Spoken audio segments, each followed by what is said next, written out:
সন্ত্রাসবাদী শিক্ষা দেওয়া হয়, দেশবিরোধী শিক্ষা দেওয়া হয়। আমি তাদের সঙ্গে চ্যালেঞ্জ করে বলছি, একটা মাদ্রাসাকে বা একটা মাদ্রাসার একটা সিলেবাসকে দেখান, যে বইটাতে বা যে পুস্তকটাতে, সিলেবাসটাতে দেশ বিরোধী কথাবার্তা লেখা আছে, এটা দেখাতে পারবে না। বিভিন্ন মিডিয়া থেকে একটা প্রচারও চালানো হচ্ছে, তারা যেন মনে করছে যে এখানে হ্যাঁ বহুত কিছু বেরিয়ে আসবে। কিন্তু আমি দায়িত্ব নিয়ে বলছি, কোনো খারিজি মাদ্রাসা থেকে কোনো কিছুই পাবে না। এই যে সার্ভে যেটা হচ্ছে, এটা অবশ্যই সরকার করতে পারে, কারণ দেশে একটা শিক্ষা ব্যবস্থা, সেই শিক্ষা ব্যবস্থা কতটুকু তা ফলপ্রসূ, কতটুকু তার রিটার্ন আসছে, এই সমস্ত দেখার প্রয়োজন আছে। যদিও খারিজি মাদ্রাসাগুলো সরকারি কোনো সাহায্য অনুমোদন কিছু নেয় না, তাদের প্রয়োজন হয় না, কিন্তু তাদের তাদের মানে সাংবিধানিক অধিকার ভিত্তিতে তারা কিন্তু প্রতিষ্ঠানগুলো তারা চালায়। প্রতিষ্ঠানগুলো সরকারের যদি মনে হয়েছে যে আমরা সার্ভে করে দেখবো, হয়তো সরকারের কিন্তু এটা হতেই পারে, কারণ সরকারের দেশের নিরাপত্তা ইত্যাদি সমস্ত বিষয় নিয়ে বিষয়ে সেই জন্য করতে পারে।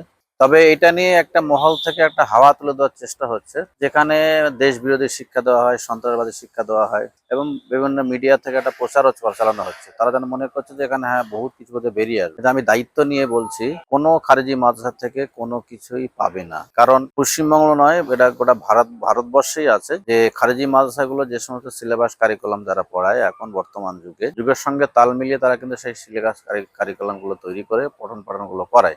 যার ফলে এমনকি অনেক মাদ্রাসা, খারিজি মাদ্রাসা, প্রায় সব মাদ্রাসায় আমি যতটুকু জেনেছি, তারা বিএসপি মানে বাংলা শিক্ষা পোর্টাল, আমাদের পশ্চিমবাংলার ক্ষেত্রে শিক্ষা পোর্টালে তাদের সঙ্গে মিলিয়ে তাদের নামগুলো সব রাখা আছে সরকারি প্রতিষ্ঠানের সঙ্গে মিলিয়ে, বা অনেক অনেক অনেক খারিজি মাদ্রাসা তারা ডাইস কোড বা পোর্টালও তারা নিয়ে রেখে দিয়েছে, পোর্টাল আইডিও তাদের, ফলে সেভাবে এগুলো চালাচ্ছে। তো সরকারের ইচ্ছা হলো যে ব্যাপারগুলো দেখবে, খতিয়ে দেখবে, যেহেতু নতুন সরকার, তাদের নলেজে নেই। কারণ পূর্বতন সরকার বামফ্রন্ট থেকে অন্যান্য যে পরবর্তী তৃণমূলের যে সরকার ছিল, তারা কিন্তু বিষয়গুলো দেখেছে, একাধিকবার দেখেছে, আমিও খুব ভালো করে জানি। ফলে নতুন সরকার তারাও দেখতে পারে, কোনো অসুবিধা নেই, এটা তাদের রাইট আছে, অধিকার আছে, এটা দেশের জন্য প্রয়োজন আছে। কিন্তু যে একটা মিডিয়া মহল বা একটা মহল থেকে প্রচার চালানোর চেষ্টা হচ্ছে, এমনকি বেশ কিছু নেতৃত্ব মানে ভুলভাল না জেনে ভুলভাল কিছু মন্তব্য করছে, সেগুলো দায়িত্বজ্ঞানহীন বলে মন্তব্য বলে আমি মনে করছি। কারণ তারা বলছে এখানে কিছু হয় না, বা সন্ত্রাসবাদী শিক্ষা দেওয়া হয়, দেশবিরোধী শিক্ষা দেওয়া হয়। আমি তাদের সঙ্গে চ্যালেঞ্জ করে বলছি, একটা মাদ্রাসাকে বা একটা মাদ্রাসার একটা সিলেবাসকে দেখান, যে বইটাতে বা যে পুস্তকটাতে, সিলেবাসটাতে দেশ বিরোধী কথাবার্তা লেখা আছে, এটা দেখাতে পারবে না। কারণ এর আগেও